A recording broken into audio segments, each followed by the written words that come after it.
అధ్యాయం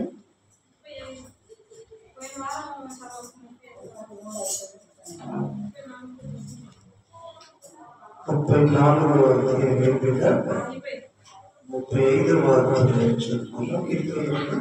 నాతో కలిసి అందరూ చెప్పాలని ప్రయత్నం బైబిల్ గురించి తెలియజేసినట్లు ఈరోజు 35వ కీర్తన గ్రంథం అందరూ కలిసి ధ్యానించుకున్నాం. నాతో కలిసి చెప్పండి.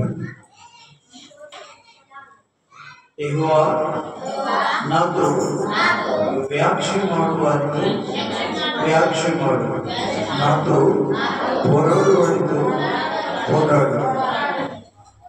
కేడమును డాలును పట్టుకొని నా సహాయముకై లేచి నిలువు. ఈట దూసి నన్ను తరుమువారిని అడ్డగిట్టు. నేనే నీ రక్షణను నాతో సెలవు.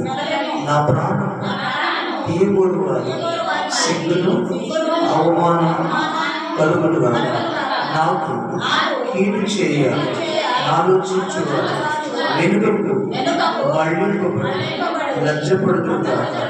నాకు కీడు చేయ ఆలోచించువారు వెనుకకు మళ్ళీ లజ్జపడుతుగా. యెహోవా దూత వారిని పారద్రోలుగా. వారు దానికి ఎత్తుకొని పొట్టువలి ఉండుగాక.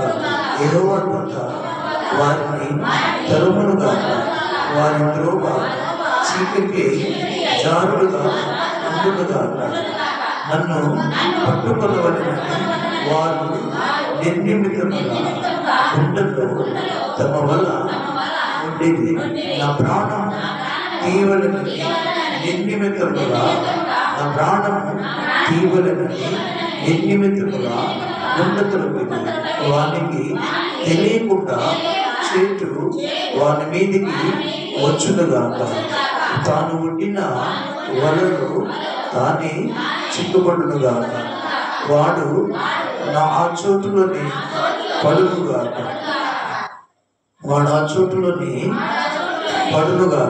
అప్పుడు యెహోవా యందు నేను హర్షించుదు, ఆయన రక్షణ బట్టి నేను సంతోషించుదు. అప్పుడు యెహోవా నీ వంటి వాడెవడు? మించిన బలము గల వారి చేతి నుండి దీనులను దోచుకుని వారి చేతి నుండి దీనులను దరిద్రులను విడిపించువాడవు నీవే అని నా ఎముకలన్నీ చెప్పుకొను. కోట సాక్షులు లేచినప్పుడు నేను ఎరుగని సంగతులను గురించి నన్ను అడుగుచున్నాను.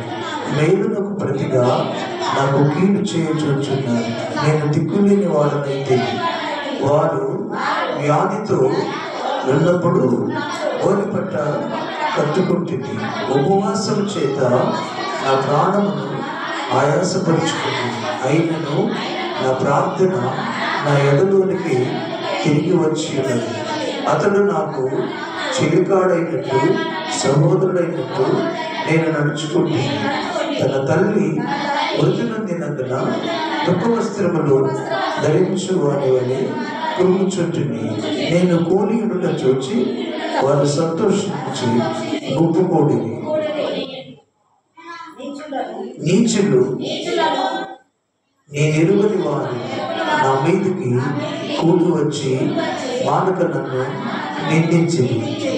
దేవుడి మాటలు దీవించుగాక. నెక్స్ట్ 14 ఉన్నాయి. తర్వాత నెక్స్ట్ వీక్ చదువుకుందాం. ఇంతవరకు దేవుడి మాటలు మనం ఇప్పుడు దీవించుగాక. చెప్పండి ఆమేన్. 15 వరకు చదువుకుందాం. నెక్స్ట్ వీక్ ధ్యానించుకుందాం. మంచిది పిల్లలు.